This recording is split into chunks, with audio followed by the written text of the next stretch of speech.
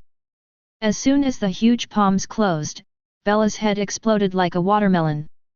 Bullet touched the red and white clutter on his hands, took out a stack of photos, threw away Bellamy's, and looked at the first photo at the back. Admiral of Jada Maria's Grand Fleet O belongs. What are these things? Inside the arena. Sabo searched everywhere with a serious expression. Why can't I feel that guy's breath? It's impossible for such a strong person to have no life breath flowing out. Are you looking for me?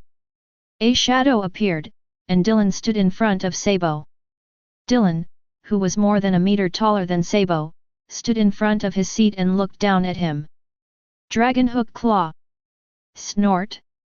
Facing Sabo, who attacked him without any hesitation, Dylan didn't say anything and kicked him directly in the chest. Poof. A mouthful of blood spurted out, and Sabo's eyes showed an incredible look. How come, the gap is so huge? Not only did he not have the ability to use it, he didn't even pull out the knife. Just a kick. The ribs in his chest shattered instantly. But the huge stone steps behind him were not damaged at all. A tingling sensation spread throughout his body, and Sabo's eyes showed a look of horror. What happened? I can't control my body anymore. You can feel it, but you can't control it at all. Dylan smiled, grabbed Sabo's back collar and slowly floated up. Rebecca, I will protect you. I will help you defeat the bad guys. Boom. A body wearing a black dress was thrown from high altitude into the center of the arena. Who? The game of rescuing the princess is over. Dylan fell slowly. It's you. I'm going to beat you up this time. Yeah. Dylan nodded indifferently, then picked up Sabo's body and turned his face towards the straw hat. Then I kill him. The moment he saw Sabo's face, Straw Hat was shocked at first, and then his body began to tremble. Sabo. Luffy, run quickly. Sabo tried his best to move his lips and said to the Straw Hat. Dylan's palms were clasped on Sabo's head, and the flowing armed color covered them. Say you don't want to be a pirate anymore. Kaka. There was a slight cracking sound, which was the sound of the skull being damaged. Say pirates are all rubbish. Sabo's body began to twitch, and his limbs moved erratically like a recently dead frog. Run, run, run. Although his eyes have turned white, Sabo is still subconsciously calling forward. Sabo, you. The brother who had just met was held in someone's hand like this, and the Straw Hat seemed to have returned to Marineford. The spectators around the stands have long since disappeared, and there is only one person sitting behind the Straw Hat. I count to 3.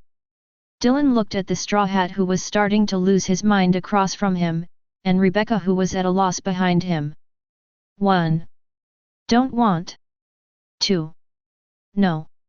Sabo, I won't do it. 3. I want to become the Pirate King. Snapped. Dylan dropped Sabo's body, looked past the Straw Hat towards Garp in the distance and shook his head. It's really hopeless. A hole. Straw Hat roared angrily, raised his right arm and blew into it. Oh? Why am I the BD? You can save him easily, can't you? Didn't you abandon your brother's life? Don't you value your dreams more than your brother's lives? Straw Hat's face twisted, and there was a faint trace of distortion on his eyebrows. There was a loud noise outside the arena. But it only lasted for a short moment and then stopped. It seems almost done. Dylan pulled out the Shura and walked towards the Straw Hat.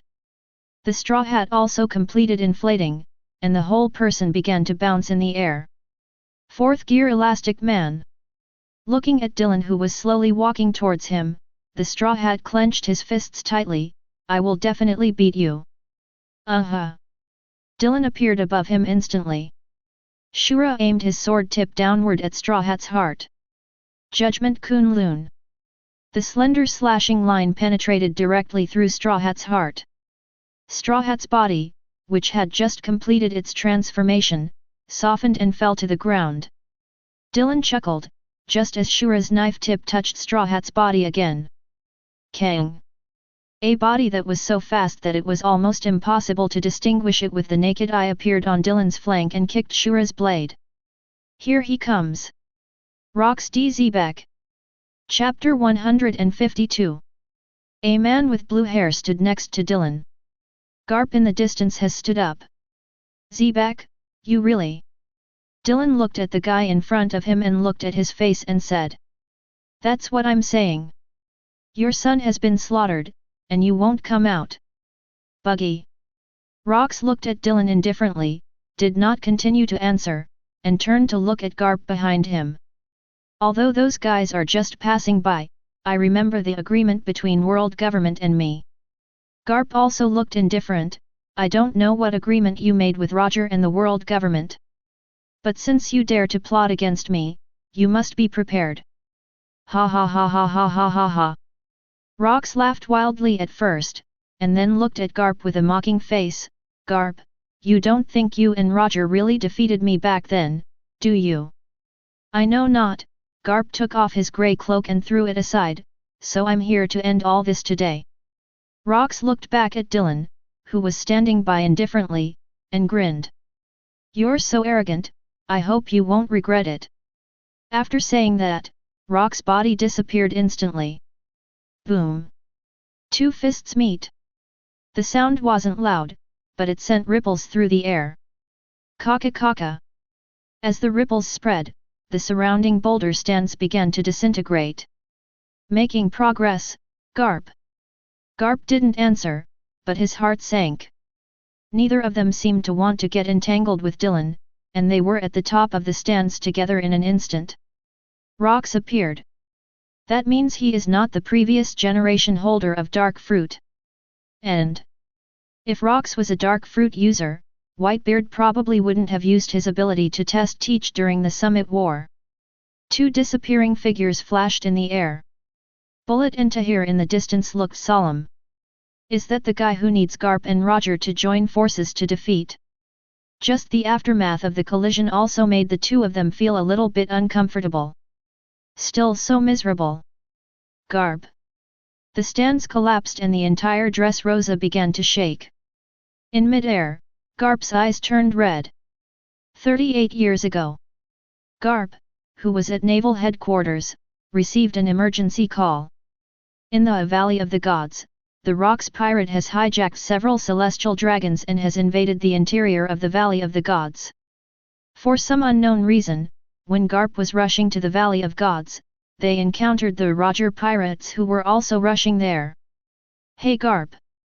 I'm not here to fight with you. Roger looked serious.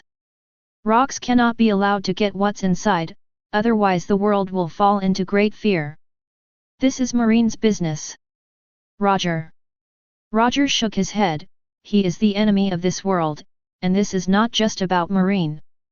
Looking at the Roger pirates with all members of the Roger pirates in fighting posture and Marie Joya's constant orders, Garp hesitated. Don't cause trouble, Roger. In this way, Marine's fleet and the Golden Jackson headed towards the Valley of the Gods. When they arrived, Rox's pirate men were standing by outside. But Rox himself was nowhere to be seen. After several days and nights of fighting, they finally broke through the gap, and just as they were about to head into the Valley of the Gods, a figure slowly walked out. What a strange combination! In just a moment, Rox dealt a heavy blow to Roger and Garp. The expressions of the two people changed drastically, and after looking at each other, they both showed solemn expressions. Have you noticed it? Rox grinned, and then flames erupted from his body. Boom! Garp's body was thrown directly from the air to the ground. The next moment, Garp's figure appeared in front of Rox again. Fistbone shattered star. Click! Two fists collided and cracks appeared in the air. Ah! Garp roared and pushed his fist towards Rox, but Rox's body showed no signs of moving. His body began to change, and various biological characteristics began to appear on his body. Scales, claws, wings, webbed palms. Is this why you don't age?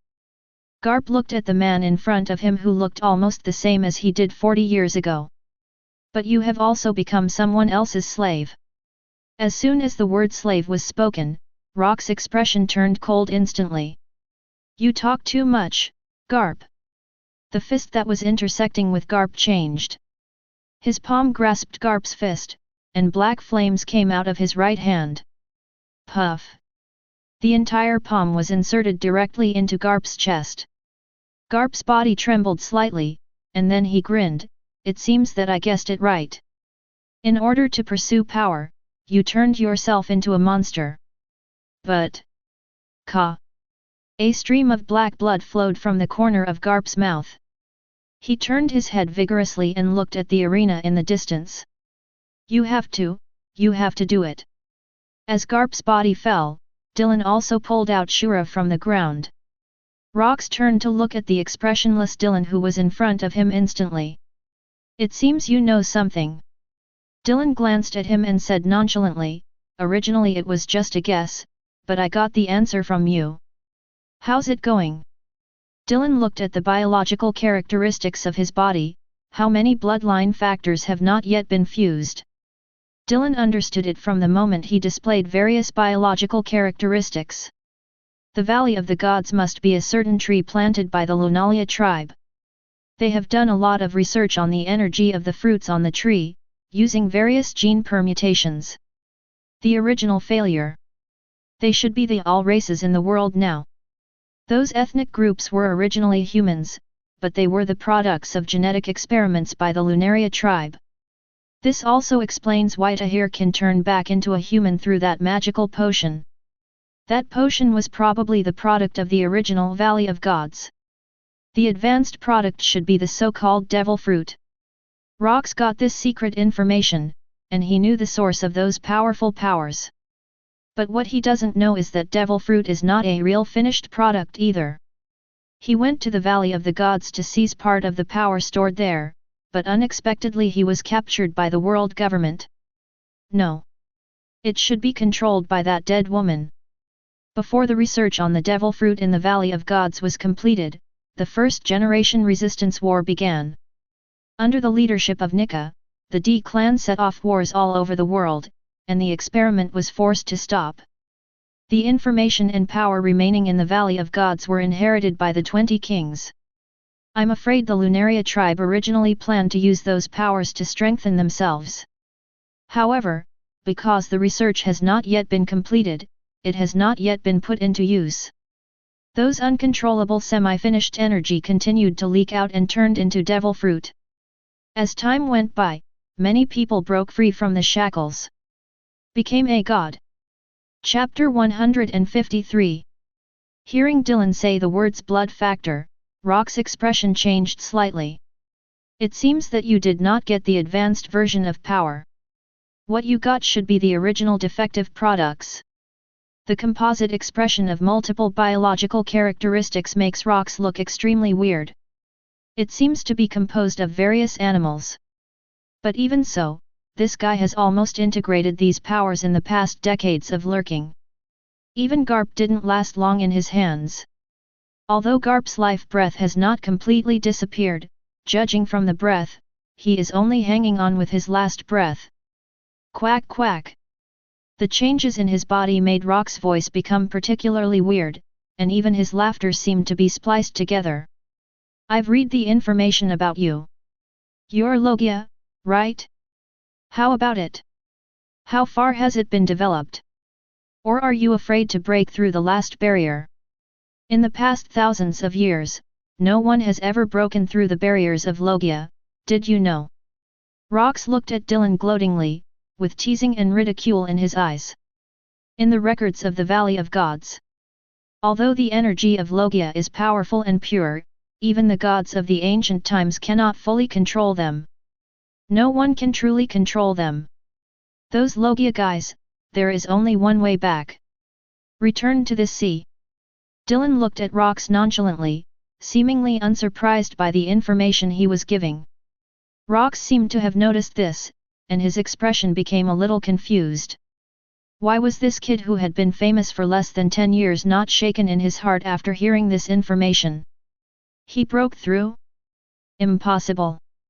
Rox immediately dismissed this speculation.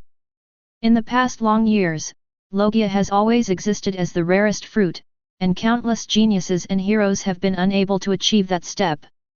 How could this kid, who has only obtained fruit less than 10 years ago, possibly? If you can't do it, don't blame the uneven road. If you can't do it, others can't do it either. Dylan smiled and raised his right hand towards Rox.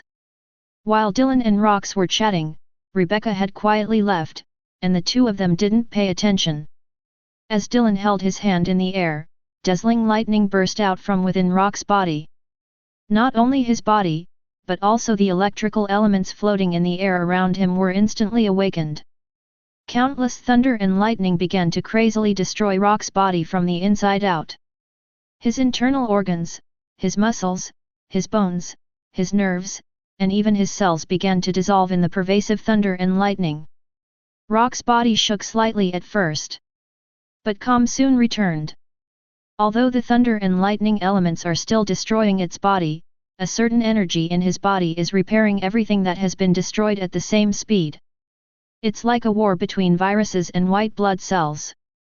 The body structure is no longer human at all. The news fed back through thunder and lightning revealed that this guy's blood factor chain had completely transformed into a deformed body. Complex and messy. Humanity. Rox raised his feet and walked towards Dylan. Those biological characteristics of him became more obvious. In the face of power, everything is nothing. Makes sense. Boom. The two people instantly rose into the sky, and Rock's scale-covered fist collided with Shura's. The birdcage looming over Dressrosa trembled. In the palace, Doflamingo's face turned pale. Those two guys. Kang. Shura crossed Rock's fist, causing a burst of sparks. Looking carefully, there was only a trace of grey and white left on his fist, and the scales were not even cut open. Rox grinned. Dylan smiled as well. Clang clang clang. Clang clang clang. A series of dense sounds of gold and iron intersecting kept coming over the arena. The figures of the two people have completely disappeared. There was only random airflow mixed with the aftermath of the slash, and a strange force of impact flying around and wreaking havoc. Benedict. The tip of Shura's sword pressed against Rock's chest, but Rox didn't dare to lift it rashly. This guy. Although he hasn't fully explored his methods, there is no doubt that it would not be a good thing for him to directly destroy the internal organs. Rox held Shura's blade with one hand and black flames began to appear on the other hand. Dylan used Shura against Rock's body and flew towards the edge of birdcage. Click. Puff.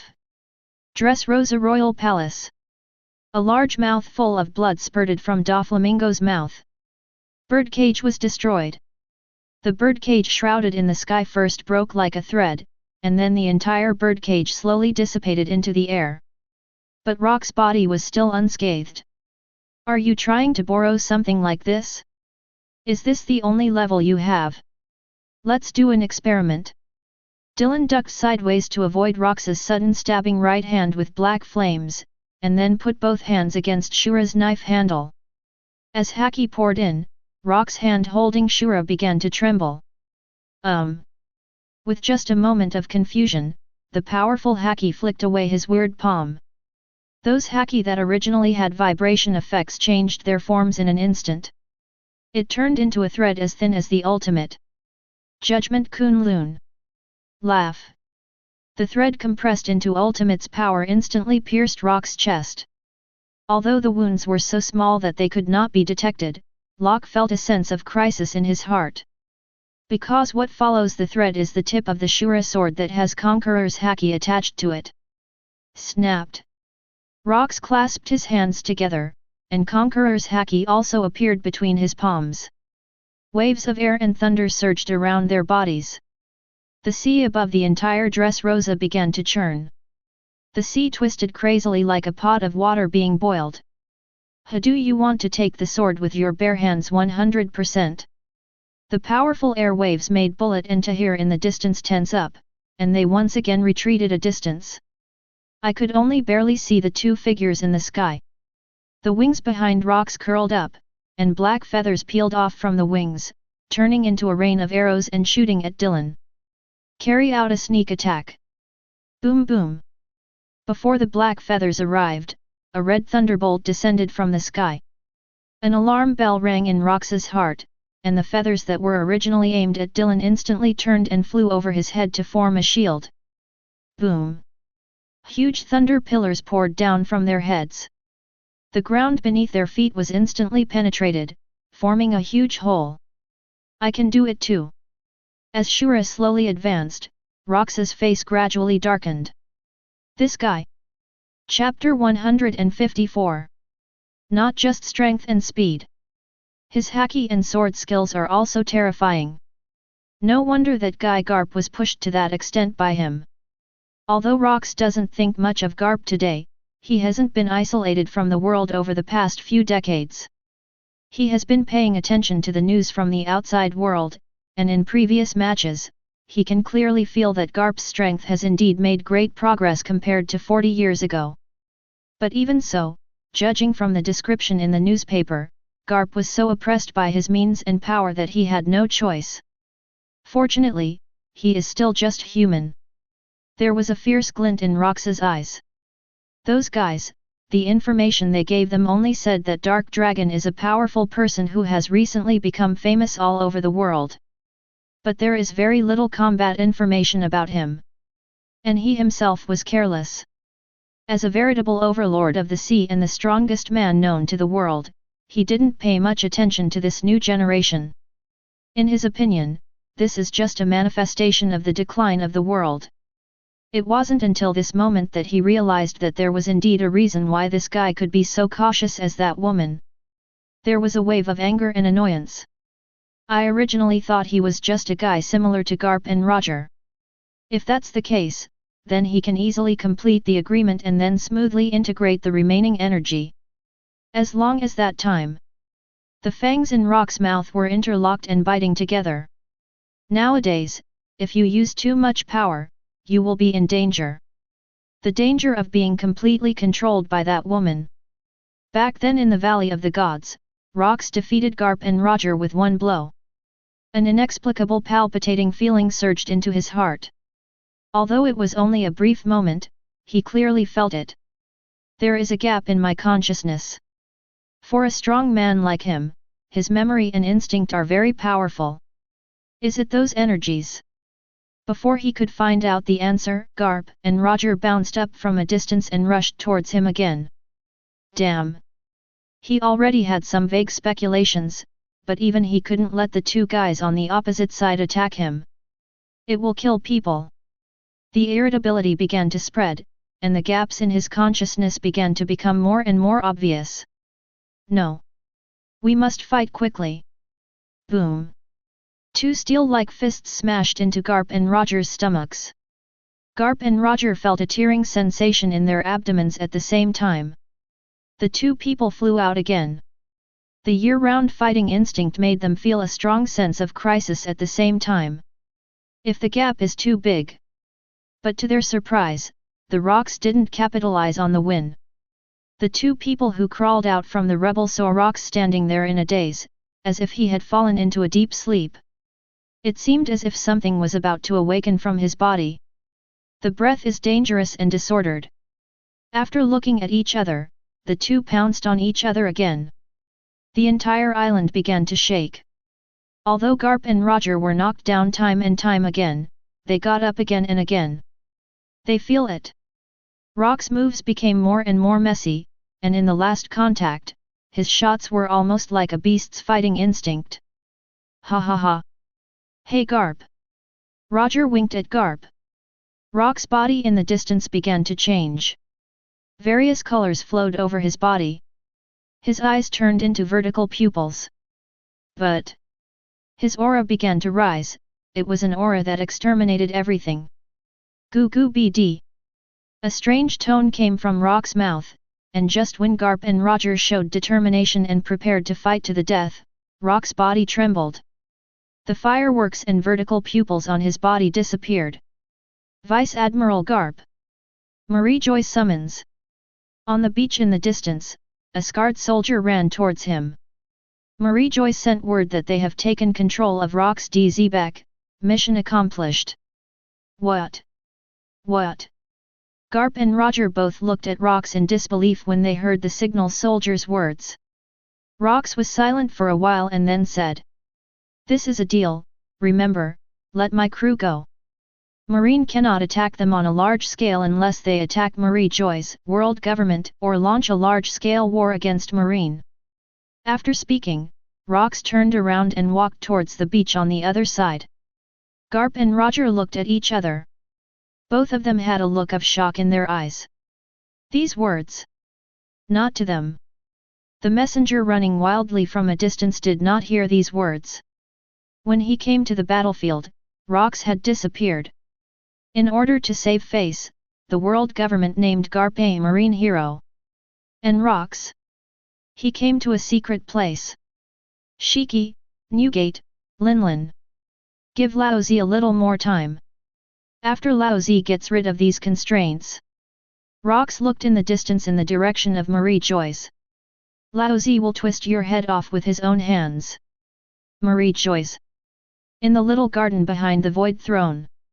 A shadowy figure wiped the bloodline from the corner of his mouth with a handkerchief. After her breathing calmed down a bit, she turned her back to the window and said, "Tell them that his grasp of the lower realm is too weak, and I will personally arrange for someone to go down to maintain balance." Yes.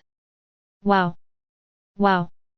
Just as Garp and Roger were about to leave the Valley of the Gods, a burst of baby crying caught their attention. Child? The two looked at each other. How could there be children in a place like this? Follow the sound to find it. A slave-looking woman protected two small baskets. The woman seemed to have died in the aftermath of the previous battle. The two children seemed to be starving and were crying at the top of their lungs. The two fell silent after taking one look at the two children's costumes. This look cannot be the child of celestial dragons. And appearing in a place like this. The kid with blue hair. Is it from Rox? Garp's fist clenched tightly, then unclenched. They are innocent. Roger, who was standing next to him, smiled when he saw his expression. Since you can't do it, just leave it to me. Garp frowned.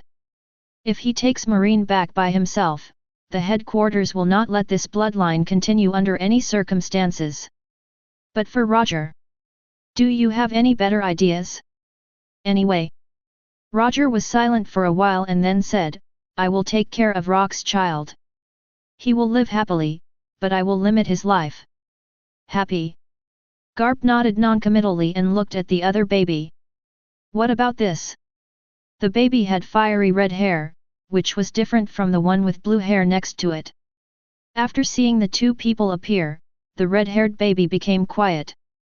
There doesn't seem to be a guy with red hair on Rox, right? Maybe they just looted it along the way. Watching Garp turn and leave, Roger picked up the two babies. What's your name? Why don't we just call them Buggy, Shanks? Hey Garp. How about those two names? Idiot. Chapter 155. 5 days ago. Rox, who is blending his bloodline factors in a hidden place, welcomes his first guest in decades. It's just a miscellaneous fish whose life breath is so weak that it can be ignored. The man put down a letter and left. Rox opened the letter and glanced at it. Go to Dressrosa, protect Straw Hat Luffy, let him die once, and then kill Dark Dragon Adams Dylan. The photo comes with a photo of Buggy having his neck broken by Dylan. Rox grinned, and the letters and photos in his hands instantly turned to ashes. It's almost here. Even now, when I use quite a few of my abilities, they won't be eroded like before. As for this kind of brat who has just emerged. Laugh. The Shuer wrapped in red thunder slashed Rox's chest. Countless flesh buds began to squirm on the gap in the chest. They worked hard to spread towards the gap, but they were still unable to fill the gap. Rox glanced down at the incision on his chest. What's this? Dylan flicked the knife, looked at the incision, and said casually, it's the Chidori sword that cannot be defended. How do you like it? Isn't it handsome? Although Rox doesn't quite understand the words other than undefendable, it is obvious that this move. The energy remaining in the incision inhibited his regeneration. Unexpected. Rox's expression finally became serious. As the blood factors merged, he gradually felt how heavy and terrifying the shackles were over the years. There were times when he felt remorseful. He had ingested too many kinds at once, which made the shackles he faced heavier than others. Especially at this time, once the blood factor chain in his body collapses, he will not even have room to counterattack. On the one hand, he deeply hated the mysterious woman above Marie Joyce, and on the other hand, he hated the guy in front of him. Why? How did he do it? At this point, he has been able to roughly determine it. The man in front of him, even if he hasn't broken free of the shackles yet, has already touched the edge. In his memory, it has never appeared. God of nature. Boom. A dull voice sounded in Dylan's head. Boom. Boom. Rocks on the opposite side also heard the sound. In the center of the arena, the figure whose heart was pierced by Dylan began to change. Dylan and Rox glanced at the same time and then looked away. Rox looked even more shocked. Such a weak guy. He actually broke free from the shackles? He remembered the letter. Is it necessary to experience death? No. Impossible. In the past decades, and in the decades he spent crossing the sea, he clearly remembered that when some people died, they died. It doesn't matter if it's a fantasy beast species or a logia. To die is to die. Never heard of this happening. He glanced at Dylan opposite. It seems you are in a hurry. Rox licked the corner of his mouth, he saw it. The guy in front of me just now frowned slightly. Although I don't know why, he relaxed quickly and showed an inexplicable smile. But Rox believes his mood has changed. Dylan ignored the drum beat that was getting stronger and stronger. He took a slight breath and smiled, it's very urgent. Before Rox answered, his hair suddenly stood on end. The uncontrollable heart palpitations emerged again. Goo. After a strange scream, Rox's body changed again. His body inflated like a balloon, with his chest, back, thighs, and even the top of his head. All parts of the body began to bulge irregularly. It was as if something was stirring inside him. Gah! Scales, claws, fangs, and chain tails were all freely matched on his body. Fireworks, thunder, black clouds, and green mist surrounded his body. Conviction. Dylan raised his shura, and the air instantly condensed. That intense uneasiness was rising again. Without enough time to wait for the blood factors to reorganize, his body bounced on the air. Rox, holding black flames in his left hand and lightning in his right hand, flashed in front of Dylan's eyes. Even as Rox's hands flew down, Dylan's body still didn't move, but this didn't make Rox happy. In the fight just now, the speed and fighting instinct shown by this guy were obviously not at this level. Have what? This situation can only show that the other party is absolutely sure. The arrow is on the string and must be fired. Although a trace of doubt and uneasiness passed through my mind, since the enemy was standing still, there was no reason not to fight. The black flames with the aura of annihilation and the thunder that creaked in the air attacked Dylan's head together. Just when Rox's hands were about to touch Dylan's body, his body suddenly felt an indescribable feeling. Just a moment, not even a moment. His body just lost control. Rox's throat tightened. Ka, ka, ka. Not just the body. There were also waves of terrifying screams and roars in his mind. It's the instinct of those blood factors. They are asking for help, begging for mercy, they are trying to control Rox's body to escape, and they are competing with Rox for control of his body. Rustle. Rox's skin began to wither, and cracks began to appear. His organs began to fail, and he could even feel that his senses were disappearing. Looking at the body that was gradually dissolving but unable to heal and regenerate, Rox opened his mouth forcefully. Aren't you a thunder fruit? What is this? A blighted fruit. You also. Although the damage caused by lightning before was powerful and pervasive, it could still be offset by his self-healing ability. But at this time, he could clearly feel that his body was declining and disintegrating. Even the blood factors in his body were distorted and shattered. Yaokai! There was a splash of water in the sky. Rock's damaged body began to dissolve in the water, over and over again. That area seemed to have become a vacuum. Dylan waited until the water cleared before stretching out his hand. A space invisible to the naked eye opens up. How do I explain things like magnetic fields to you? Buzz. The surrounding air was squeezed again and then shattered, and a black crack appeared in the shadow in the air. Dylan closed his eyes and felt it for a while before turning around. In the arena below, a smile appeared on Straw Hat's lips. His hair also changes into the shape of flames. It's so happy. Boom. A bolt of lightning fell in front of him, and Shura sank into his chest again. It's too early for you to be happy. Chapter 156. The moment the Shura blade sank into Straw Hat's body, Dylan felt something strange. The tactile feedback from the blade was strange. Not the feeling you get when you're inserted into flesh and blood. More like, the way it looks when you poke a balloon with a stick. Fine. Dylan pulls out Shura, who doesn't appear to be powerful enough to assimilate his own armament haki. Taking advantage of the rebound force, Straw Hat jumped up from the ground and looked at Dylan with a smile. I've become stronger again, you guy. I will definitely defeat you this time. Your grandfather and brother just died. Straw Hat's eyebrows twisted, but then relaxed. I will avenge them. After hearing his words, Dylan stopped talking. The moment Dylan disappeared, Straw Hat's body also disappeared. After experiencing a death, his instincts improved again. The perception of danger is also sharper. Kang! Shura's blade struck Straw Hat's fist, and Straw Hat grinned, it's useless, I'll. Red thunder spiraled up the blade, and before Straw Hat could say anything, bloodline appeared on his fist. More what? Woo! Wow! Straw Hat raised his foot and stepped on the air, and his whole body shot back. The bloodline dripping from his right hand seemed to be mocking him. How could it be, obviously?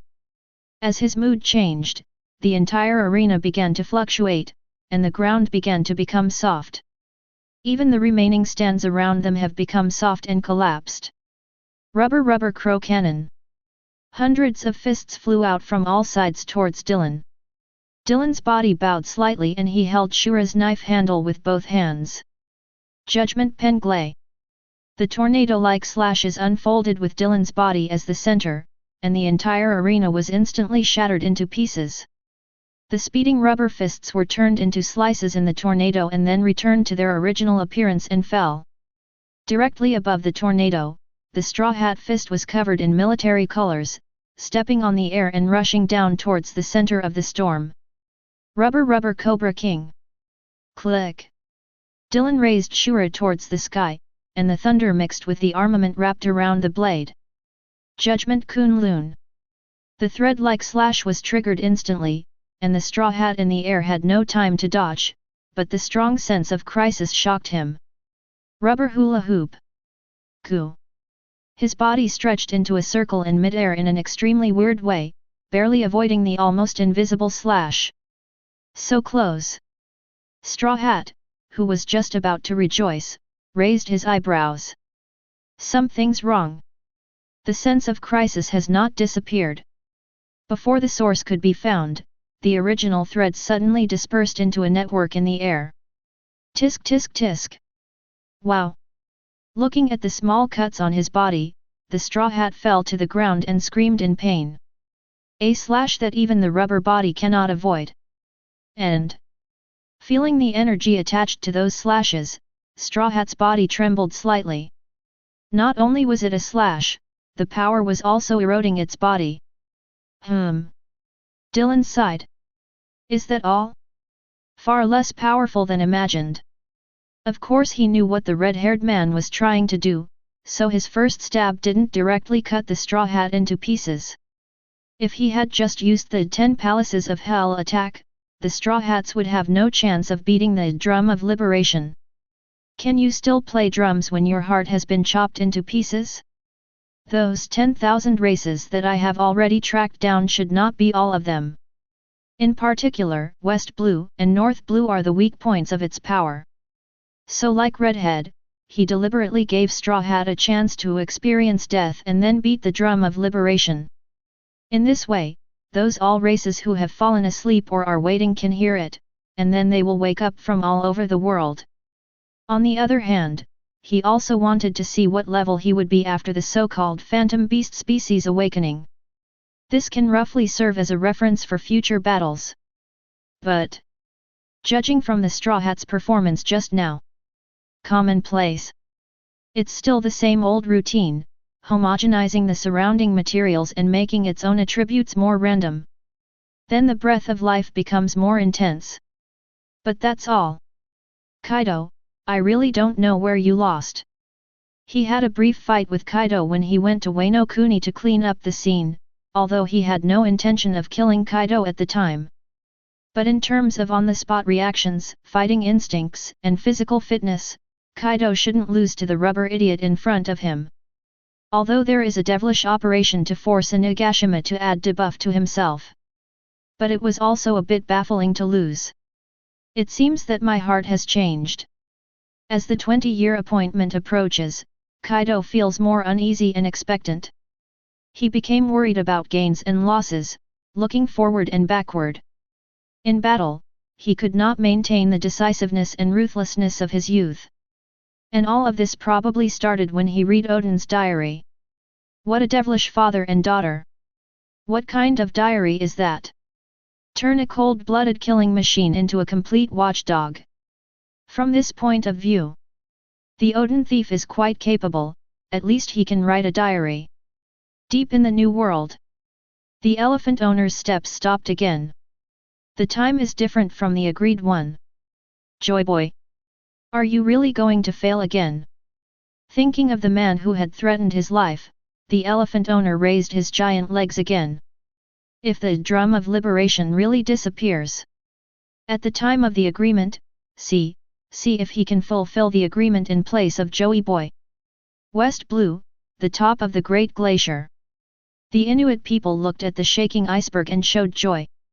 The god they have guarded from generation to generation is awakening. In the dense forest of South Blue, among the towering trees, strange flower buds slowly opened. Is the time up? Waves of whispers sounded from all over the world. In the desert, in the swamp, under the lava, in the lake. Countless races that have never appeared in the world are waiting devoutly. Waiting for their god to fully awaken. Bulu bulu bulu bulu. At the top of the glacier, the phone bug on the hand of the woman Dylan had seen rang. When they wake up, tell them to seize the time to regain their strength. The final battle is about to begin, and the drum of liberation may be silent for a while. The woman was just a member of the guard, and he didn't know the specific meaning of some of the words in it.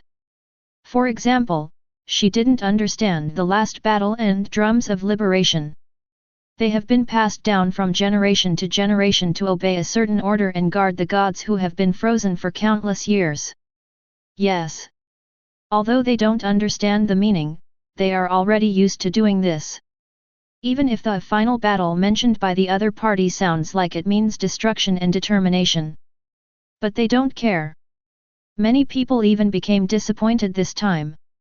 The gods have awakened, so where should they go? Chapter 157. Dylan still hasn't killed the Straw Hats. He is still waiting. Are there no other preparations? Although Straw Hat's body has turned into a bloody man. One of his hands has been chopped off and one of his eyes has been gouged out. But still no one stronger appeared. Rox, is this your last trump card? So what is your position? Rubber. Straw Hat jumped into the sky, raised his remaining left arm and blew in frantically. Seeing his heartless look, even to this extent, even if his body was damaged to this extent, his expression still did not waver. That cannot be said to be courage.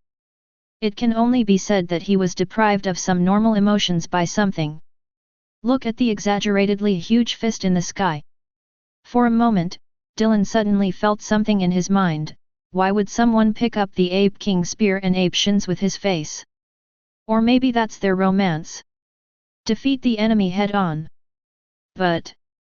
Then Dylan burst into laughter. It's not a good habit to start remembering and locking blood when you can't beat him. In the sky, Straw Hat, who had lost one arm and one eye, looked at the arena below and shouted. Ape shins! The people of Dressrosa were horrified when they saw the giant fist in the sky. What is that? Are you going to destroy the entire royal capital? Rebecca, who was hiding far away, also looked at the sky blankly. Lucy, you! Bolts of black thunder erupted from the ground around Dylan. There is nothingness in the darkness. It seems that it does not exist in the world, there is no sound, no light. Looking at the giant fist descending from the sky, Dylan raised his finger. Daluojuyu! Phew! The black thunder instantly turned into a black dragon and rose towards the sky. The huge fist was instantly entangled by the black dragon's body.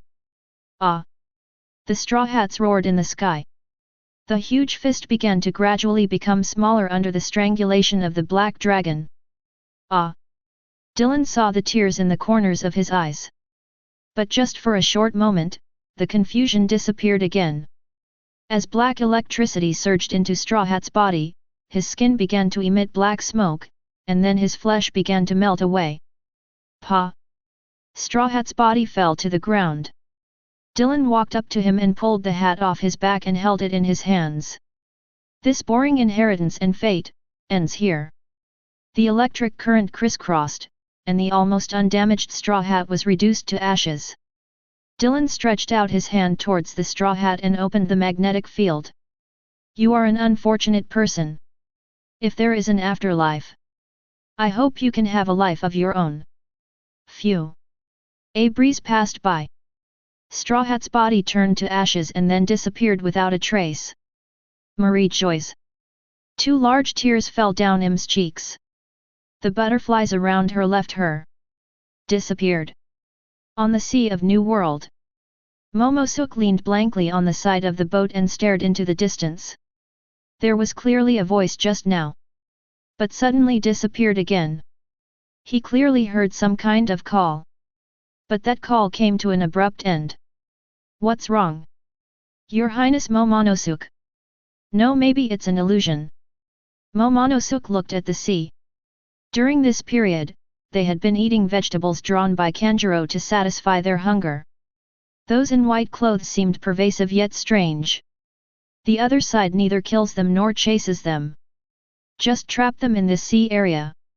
Kanjuro, who was on the other side of the ship, had a sinister look in his eyes. Reizo is dead. What is going on?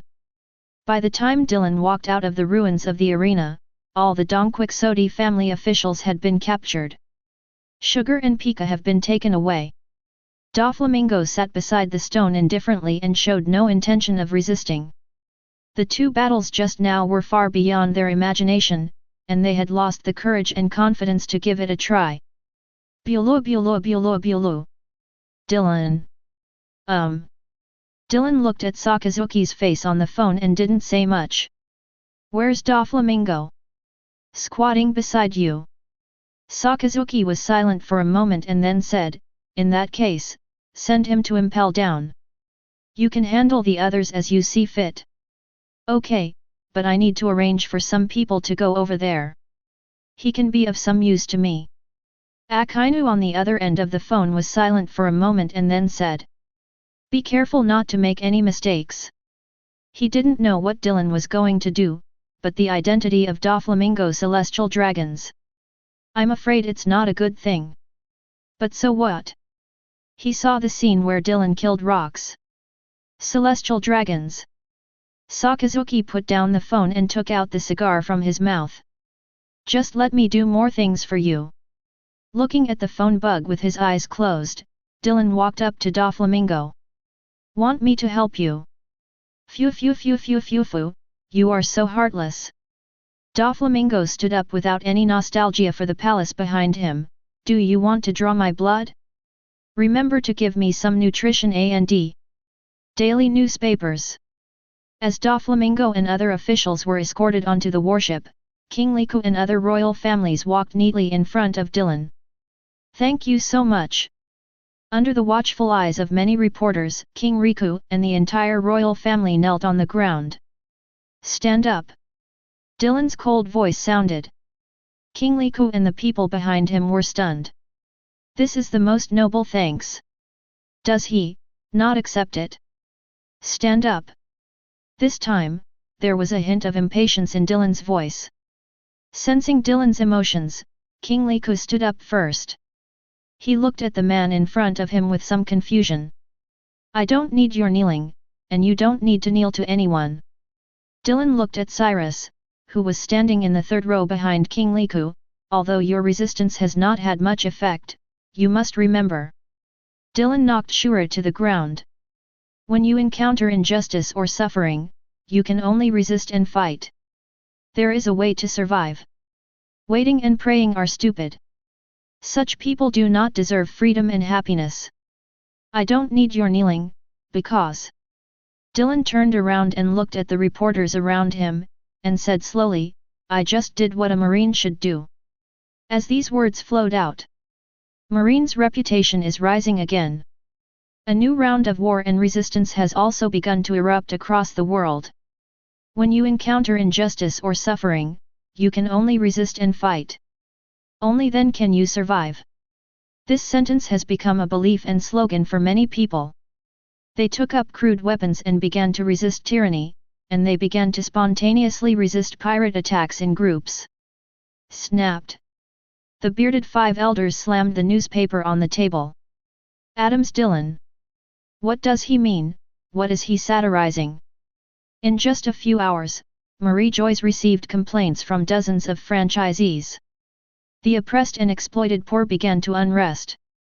However, it is difficult for the corrupt royal families to organize a decent counterattack.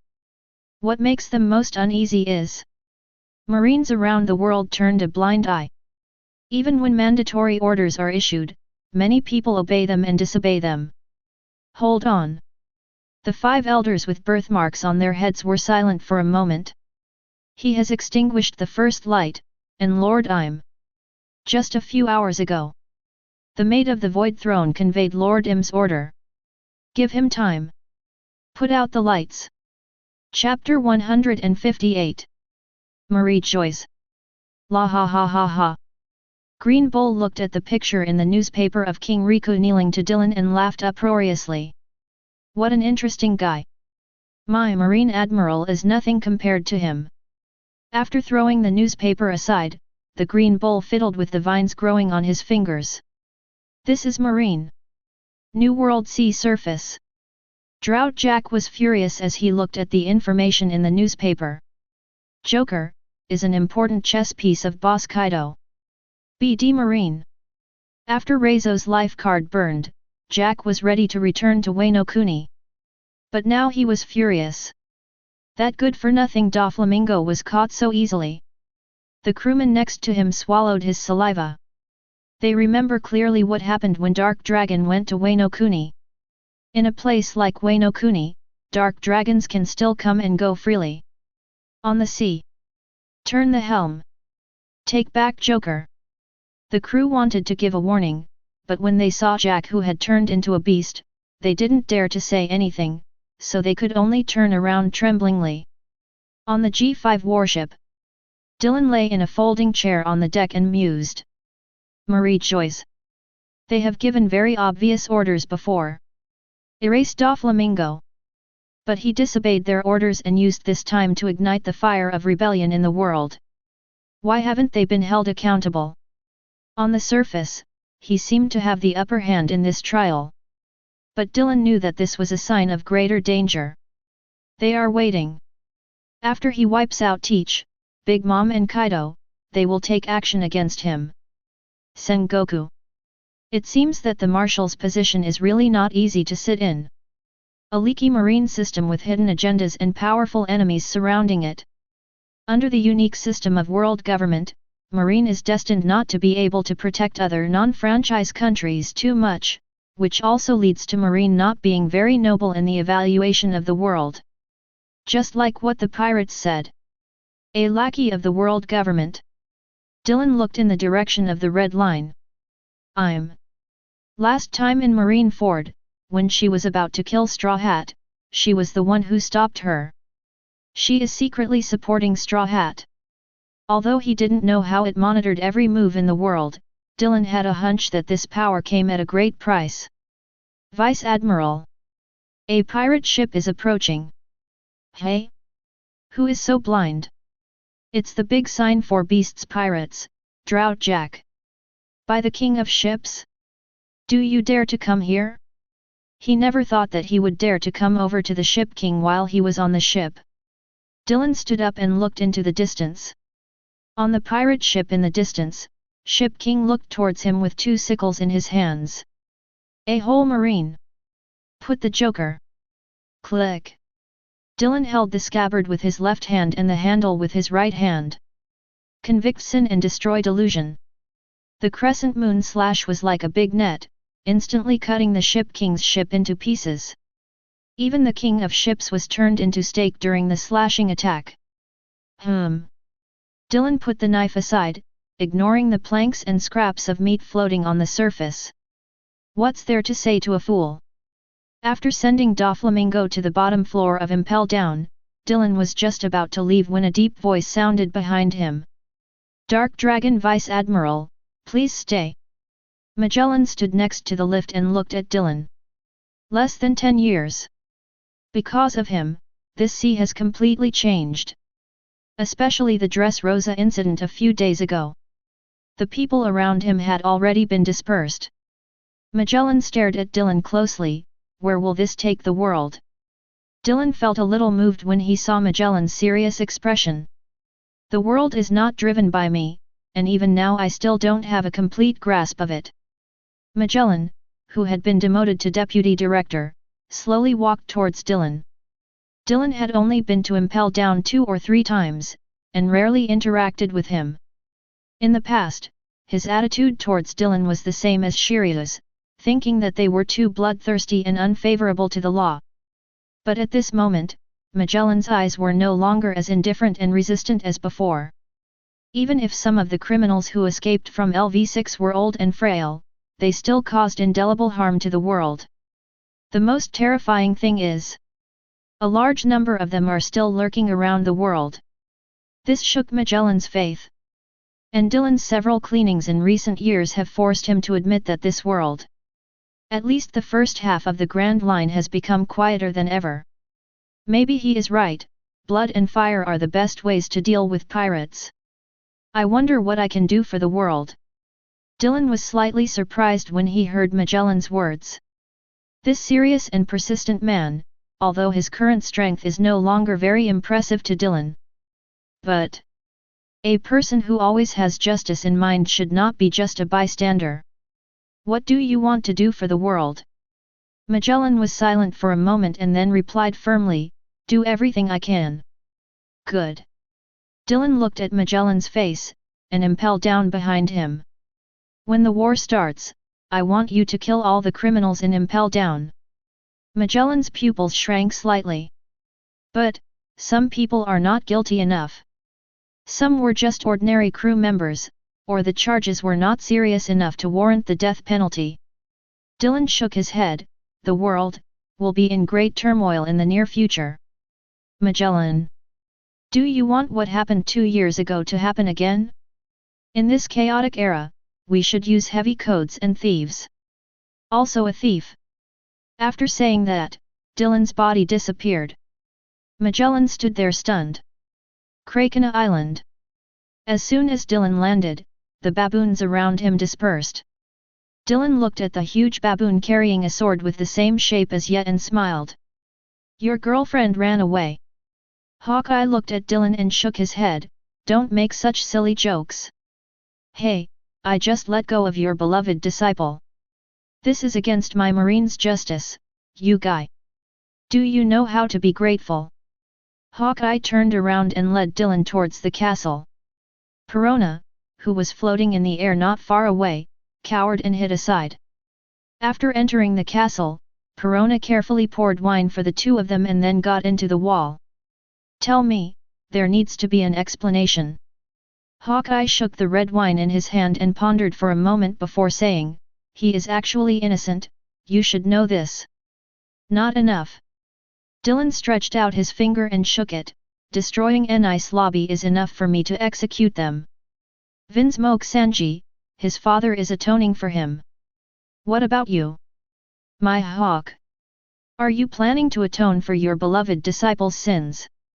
Hawkeye was silent for a moment and then gently placed the wine glass on the table. "I will take action." Dylan picked up the red wine and drank it all in one gulp before standing up. "Remember your words." Chapter 159. After Dylan left, Hawkeye went to the ruined garden behind the castle. Roronoa was sitting there in a daze. Seeing Hawkeye coming, he hesitated for a moment and couldn't help but asked, "Did you know about it 2 years ago?" "It's just some speculation." Hawkeye stood in front of him, looking at the man in front of him who had lost his energy.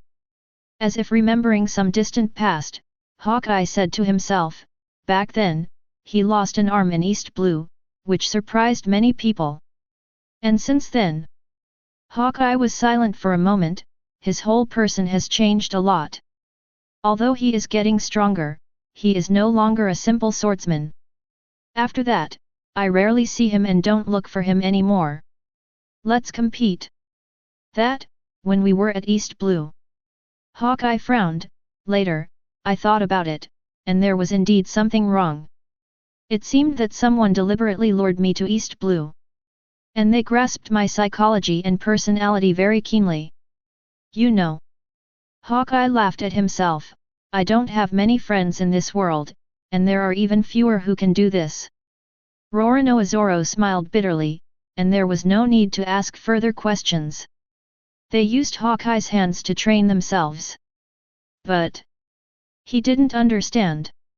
Although the man said that he was a descendant of the Wano Kuni dragon-slaying samurai. But facing his godlike power, even if there were really dragon-slaying warriors, it would probably be of no avail. "Your strong heart is on the verge of being broken." Seeing the uneasiness and hesitation on the disciple's face, Hawkeye stared at him and said, "Actually, I strongly disagreed with you when you said that in East Blue." Roronoa raised his head and looked at Hawkeye, and Perona in the distance also floated to the side. Behind his back, my hawk had a good opinion of this idiot green algae head. This was the first time he spoke to him with such a disappointed tone. "What? The navigator on your ship is called Nami, right? Dark Dragon's adopted sister, her mother. You should know that, right?" Perona exclaimed from the side, the commander of the G5-01 combat unit Fei Kong Rear Admiral Belmere. "Yes, I have been to G5 several times over the years and met her several times. When she first followed On Long, she was unbelievably weak. Even many soldiers within G5 were stronger than him." Hearing Hawkeye's words, Roronoa and Perona both looked over in disbelief. In the Battle of Sabayati Archipelago, Red Sky Belmere instantly killed Iryu, a combatant of the original Roger pirates with just one move. In the doubtful eyes of the two people, Hawkeye said seriously, "She is just an ordinary person. You should also know that before she followed On Long, she was just a branch major who had retired for 10 years. 10 years is not a short time, but it is definitely not a long time. So how did she get to where she is today?" Roronoa is a bit obsessed. Hawkeye's eyes became a little sharp. A young man who originally had a very strong mind had his dreams shattered and his dreams exposed by reality. "I heard that On Long once reprimanded them like this. Why don't you listen to these words? No one will fail, no matter once, 10 times, 100 times or 10,000 times. As long as you don't lose your life, as long as you still have the courage to take up arms, you will never be considered a loser. Roronoa, I can tell you clearly that he is the unquestionable #1 person in the world today. But so what? Because we can't catch up with him, should we stop here or even look back?" Hawkeye turned and walked away, leaving Roronoa still where he was. Perona also left at Hawkeye's signal. Our opponent is never anyone else, only ourselves, and only ourselves. West Blue. Kingdom of Germa. Whoa, whoa, whoa, whoa, whoa, it's you, Judge. Geisa Kolang laughed after being thrown off the boat and seeing the person in front of him. They were originally colleagues in an illegal scientific research organization, and he understood the moment he saw Judge. His life was temporarily saved. Judge looked at Geisa and nodded, "From today on, you are my assistant. We have very little time." Guy's hand was wearing extremely pure sea stone handcuffs, and there was also a faint purple light in his heart. Boo-hoo! It seems that this genius is welcome wherever he goes. So, what is the topic this time? Judge took out a box and opened it. Inside was a row of test tubes filled with blood. We need to perfectly replicate the blood factors in it in the shortest possible time. If we fail, I may not be punished too much, but you. Judge glanced thoughtfully at the handcuffs on Guy's hands and the purple light in his heart. Guy's body tightened when he saw him. The sea stone handcuffs were okay, but the thing inside his heart. It was planted by Sky Fox to hear himself. Even Joker is usually not very willing to mention that name. How much time do we have? Guy said silently for a moment and then put away his arrogance. No matter how you look at it, G5 doesn't look like his backstage. He said that it will take up to 3 months. If it cannot be reproduced perfectly by then, the mission will be considered a failure. Guy's eyes widened instantly. Are you kidding? Even the most basic cracking process may not be completed in 3 months. So you have to work hard. Judge and the suitcase walked into the laboratory. On the other side of the castle, Sanji was accompanied by Reiju to his mother's room. Both of them were already in tears. G5. Tony Chopper was also sent to the prison on the first floor. After Tahir made tea for Dylan, Dylan did not drink it in a hurry, but looked at him. The breath is changing. It seems you are sure. Tahir shook his head. After watching your 2 battles, I have some insights, but I can't say that I am sure. Tahir gently twirled his fingers and pondered. This Tamamome. I heard his story. He was originally a handsome man. In ancient times, he accidentally drank devil fruit and was regarded as a monster by people. Later he hid in the mountains, but the exorcists of that era still pursued him relentlessly. During the long battle, he gradually fell in love with an exorcist, gave birth to a child and lived in seclusion, although their children were no different from humans. But people regarded their children as the descendants of demons. In order to protect the children, his wife died. After an exhausting battle, his children were also captured and burned by the ignorant people. The angry Tamamome awakened, and he unleashed his power to burn down the entire kingdom, but then he was defeated by a man named Joey Boy. The man told him that if he wanted to eradicate prejudice, he should follow him to change this world. With doubts and hopes, he embarked on the journey, but, in the end they failed. With no hope of life, he did not choose to sleep, but chose to die with the enemy. During his conversation with me, he had no intention of waking up. He asked me to tell you. Although he hates this world, he doesn't want it to be destroyed.